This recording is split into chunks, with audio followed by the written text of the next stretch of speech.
Have you ever found yourself staring into the void of unanswered questions, wondering why life seems so cruel in its design? Why does the universe allow us to meet someone who feels like they were carved from the very fabric of our souls, someone we can't have? It's one of those cosmic ironies that leaves us questioning everything. Fate, love, destiny, and even ourselves. You feel this magnetic pull toward them, a connection so undeniable, so raw, that it shakes the foundations of who you are. Yet, no matter how deeply you both want it, no matter how much your hearts ache for permanence, something stands in the way. Timing, circumstances, growth, life itself conspires against you, making it impossible to stay together. And then comes the pain, the kind of pain that doesn't just hurt, it transforms. It forces you to confront parts of yourself you'd rather leave buried. It makes you question whether love is meant to be a sanctuary or a storm. Is it supposed to comfort us, or is it here to challenge us, to awaken us? This isn't just about heartbreak.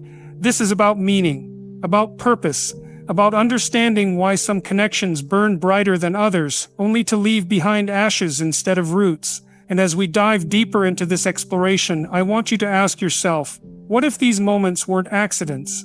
What if they were orchestrated by something far greater than chance? Because what if the people who come into our lives and leave just as suddenly are not punishments, but gifts? Gifts wrapped in layers of complexity, pain, and beauty. Gifts meant to push us closer to becoming the truest versions of ourselves. So let's embark on this journey together. Let's unravel the mysteries of these fleeting yet transformative connections. Because by the time we're done, you won't just see these encounters as losses, you'll see them as awakenings, as catalysts, as stepping stones on the path to discovering who you truly are. The universe's blueprint, why some connections are meant to fade. There's a peculiar kind of cruelty in meeting someone who feels like home, only to realize that home isn't where they belong. It's a paradox that defies logic.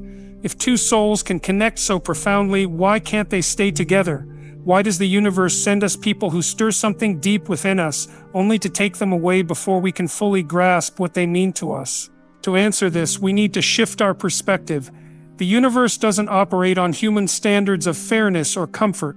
Its language is transformation, and its currency is growth.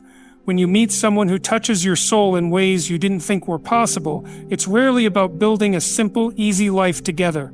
Instead, it's often about triggering growth that might have taken years to achieve, or worse, might never have happened at all. Think about it. Have you ever met someone who made you feel alive in ways you hadn't felt in years? Someone who brought old wounds to the surface, forcing you to face insecurities you thought you'd buried long ago. Maybe they reignited dreams you abandoned, whispering possibilities into your ear that scared you because they felt too big, too bold, too real. These aren't coincidences. They're synchronicities, moments orchestrated by the unconscious forces that guide human destiny. Carl Jung believed that meaningful connections don't arise from the rational mind. They emerge from the depths of the unconscious, serving as mirrors to reflect pieces of ourselves we've forgotten or suppressed. In other words, when two souls collide, it's not just chemistry, it's alchemy. It's the meeting of timelines, the alignment of deeper realities, and the ignition of something sacred and painful all at once. But here's the catch, the purpose of these encounters isn't always permanence. Sometimes their role is activation, not attachment. One soul catalyzes the other's growth, acting as a mirror to reveal truths we couldn't see on our own. And once the mirror has done its job, the physical connection often dissolves, not out of cruelty, but out of necessity. You may think, if the universe wanted to teach me, why couldn't it do so without breaking me?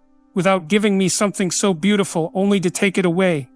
But here's the truth. Real growth rarely happens in comfort.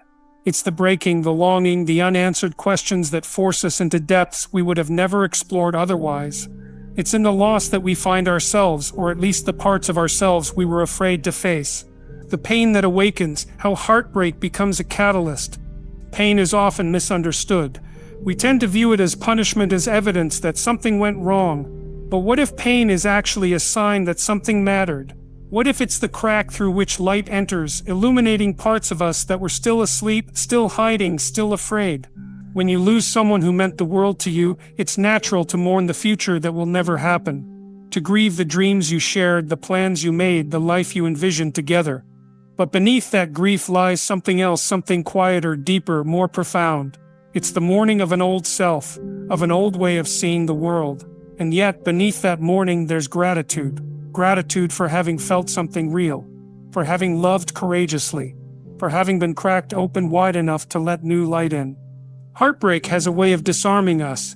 It strips away our illusions, exposing the places inside us that were still complacent, still stuck in patterns of self-sabotage, still clinging to false narratives about who we are and what we need.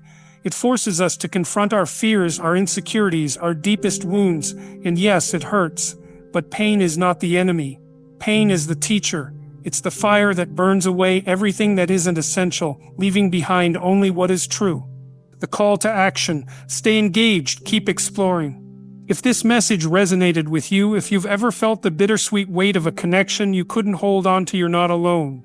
Thousands of others are walking this invisible journey alongside you, grappling with the same questions, the same emotions, the same longing for meaning. I invite you to share your story in the comments below. Sometimes putting it into words can bring a kind of healing. Your experience might resonate with someone else who feels lost, helping them realize they're not alone either. And if you found value in this video, consider leaving a like. It helps these messages reach others who need them most. If you'd like to continue exploring these deeper paths of growth, transformation, and soul awakening, feel free to subscribe. There are more stories to uncover, more truths to remember, and perhaps, just perhaps, more awakenings waiting in places we least expect. Together, let's keep asking the hard questions, facing the uncomfortable truths, and embracing the lessons that shape us into who we're meant to become. Thank you for being here, for choosing to walk through the uncomfortable places inside yourself, for facing the questions that have no easy answers. Remember, you carry the lesson, you carry the fire, you carry the love. And though the chapter may close, the story continues with you as the author of your own awakening.